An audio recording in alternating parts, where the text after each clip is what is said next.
ராஜராஜன் தர்பார். தமிழக வெற்றி கழகத்தின் தலைவர் விஜய் அவர்கள் அரசியலில் ஒரு பெரிய மாற்றத்தை ஏற்படுத்துகிறேன் என்ற ஒரு கூக்குரலோடு உள்ள நுழைந்திருக்கிறார். ஆனால் சமீபத்தில் அவருடைய செயல்களெல்லாம் பார்க்கும்போது அந்த மாற்றத்துக்கு வழிவகுக்கிறதா? இதை பற்றி என்னுடைய கருத்துக்கள். முதலில் அவர் போற இடமெல்லாம் பிரச்சாரம் செய்யல, எல்லா இடத்துலையும் ஒரு பெரிய பிரச்சனையை உருவாக்கி கொண்டிருக்கிறார். அந்த ஒரு சின்ன பொதுக்கூட்டம் சரி, சின்ன பிரச்சார கூட்டத்தை கூட சரியாக வழி நடத்தக்கூடிய திறமை இல்லாத ஒருத்தர் அவங்களை செல்வது தான் அவரை சுற்றி இருப்பதாக தெரிகிறது. இது போல ஒரு குழுவை வைத்துக்கொண்டு நாளைக்கு ஆட்சியில் திறமையான ஒரு ஆட்சியை இவர் எப்படி கொடுப்பார்?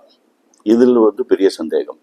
இரண்டாவது, அந்த பிரச்சனை ஏதாவது ஏற்பட்டால் அதனால் இவர்கள் சரி செய்வதை விட்டுவிட்டு இதுக்கு எல்லாத்துக்கும் காரணம் திமுக தான், மற்ற கட்சி தான், திமுக தான் காரணம், எந்த பிரச்சனையானாலும் சரி அது அப்படி அவங்க தான் சரி அப்படின்னு சொல்லிட்டு அவங்க மேல பழியை தூக்கி போடுற அந்த மனப்பாங்க பார்த்தா ஏற்கனவே இருக்கிற கட்சிக்கும் இவருக்கும் எந்த வித்தியாசமும் இல்லை, மாற்றம் எதுவும் இல்லை. இதில் இவருடைய நடவடிக்கைகள், இவருடைய மனப்போக்கு.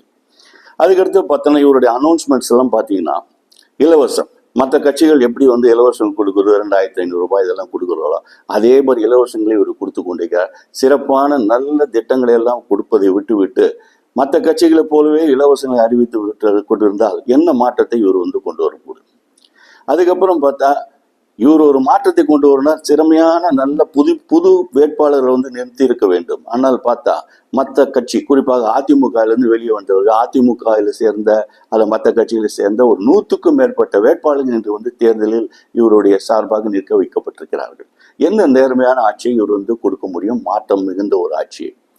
அதுக்கப்புறம் பார்த்தோம்னா வேட்பாளர்கள் எல்லாருமே நிற்கப்படுகிற வேட்பாளர்கள்லாம் விஜய்க்கு நல்ல தெரிந்தவர்களா இருக்க வேண்டும், நல்ல உண்மையான நேர்மையான சமூக சிந்தனை உடையவர்களா இருக்க வேண்டும். ஆனால் நிற்கப்பட்டவங்களை பாதி பேரை பார்த்தோம்னா விஜய்க்கு தெரியாதவர்கள் தான் நின்று கொண்டிருக்கிறார்கள். யார் 10 நாள் முன்னாடி கட்சியில சேர்ந்தவங்க, 2 மணி நேரத்துக்கு முன்னாடி சேர்ந்தவங்க எல்லாத்தையும் வேட்பாளர் நீக்க வைத்திருக்கிறார். அதுவும் நிறைய பேர் மேல பாலியல் குற்றங்கள் இருக்கிறவர்கள் நிற்க வைத்திருக்கிறார்கள்.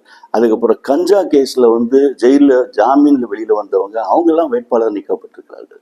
இப்படிப்பட்டவர்களாம் வைத்துக் கொண்டு வேட்பாளர் நிற்க வைத்து இவர் எப்படி ஒரு தூய்மையான ஆட்சியை கொடுப்பேன் என்று மக்களை ஏமாற்றுகிறார் என்று புரியவில்லை. மக்கள் தான் சிந்திக்கட்டும். விடைபெறுகிறேன். ராஜராஜன் வாசன், இந்திய மறுமலர்ச்சி இயக்கம்.